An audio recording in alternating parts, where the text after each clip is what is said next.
సర్వ మానవాళికి రక్షకుడు, మనకు కొండంత అండగా నిలిచేవాడు. మనసులో తలచిన వెంటనే గుండెల నిండా ధైర్యాన్ని నింపగలిగే మహాయోధుడు, అభయహస్తంతో ఎల్లవేళలా మనల్ని కాపాడే ఆ పవనపుత్రుడిని ఇప్పుడు మనసారా స్తుతించుకుంటూ శ్రీ పంచముఖ ఆంజనేయ స్వామిగా అవతారమెత్తిన కథ దృశ్య రూపంలో తిలకిద్దాం రండి. ప్రసన్నాంజనేయం ప్రభాదివ్యకాయం ప్రకీర్తిప్రదాయం భజే వాసుపుత్రం భజే బాలగాత్రం భజేహం పవిత్రం భజే సూర్యమిత్రం భజే రుద్రరూపం భజే బ్రహ్మతేజం. అది రామాయణ మహాయుద్ధం భీకరంగా సాగుతోన్న తరుణం. శ్రీరామచంద్రుని సారథ్యంలో వానర సైన్యంతో విజృంభిస్తూ లక్ష్మణస్వామి తనతో పోరాటం చేస్తున్న రావణుడి కుమారుడు ఇంద్రజిత్ తలని బాణంతో ఒక్క వేటుతో వేరు చేశాడు. ఇంద్రజిత్ మరణ వార్త విన్న రావణుడు ఆవేశంతో ఊగిపోయాడు. ప్రతీకారం కోసం పాతాళ లోకాధిపతి తన సోదరుడు అయినటువంటి మహిరావణుడి సహకారం కోరాడు. సాయంత్రమీ నామ సంకీర్తనలు చేసి నీ రూపు వర్ణించి నీ మీద నేదండ సంచేయ నీ మూర్తి గావించి నీ సుందరం పెంచి నీ దాసదాసుండలై రామ భక్తుండలై నిన్నునే కొల్చెదను.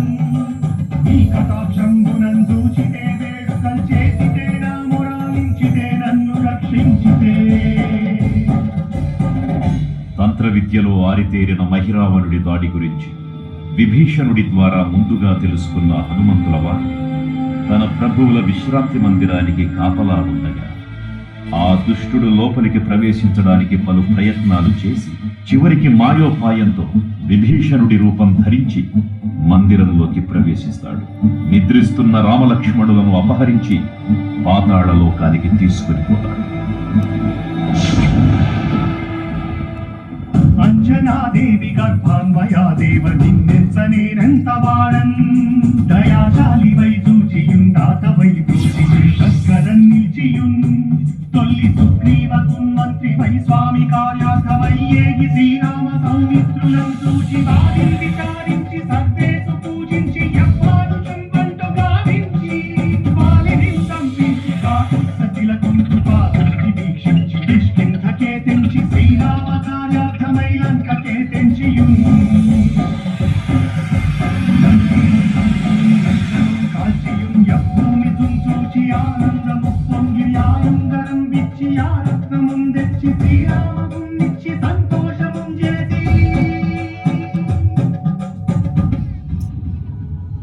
తన ప్రభువులను కాపాడుకోవడానికి వాయువేగంతో పాతాళ లోకానికి చేరుకున్న ఆంజనేయ స్వామికి సగం మొసలి సగం వానర రూపంలో ఉన్న వింత జీవి ముఖద్వారం వద్ద కాపలా కాస్తూ కనిపిస్తుంది.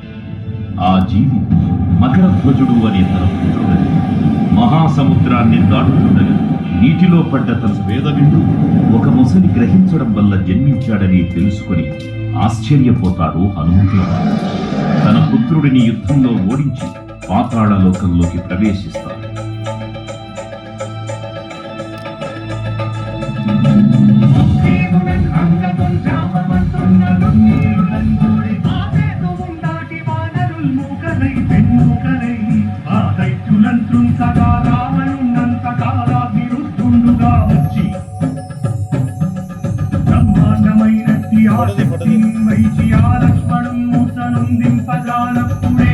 సంజీవిని తెచ్చి సౌమిత్రికి నిచ్చి ప్రాణంబు రక్షింపగా కుంభకర్ణాదులంబోర శ్రీరామ బాణాగ్ని వారంతరిం రావణుం సంపదానంత లోకం పురానంతమయ్యుండ నవ్వేళనం విభీషణు వేడుకంతోడు కన్వచ్చి పట్టాభిషేకంబు చేయించి సీతామహాదేవిని తెచ్చి శ్రీరామునిచ్చి అంతన్నయోధ్యాపురిం చొచ్చి పట్టాభిషేకంబు సంరంభమయ్యున్నా. పాతాళ లోకంలో అడుగుపెట్టిన పవనపుత్రుడు మహిరావణ మరియు అహిరావణ సోదరులను భీకర 5 దిక్కులలో ఉన్న 5 దీపాలను ఒకేసారి ఆర్పడం ద్వారా మాత్రమే వారి మరణం సంభవిస్తుందని చెప్పగా అప్పుడు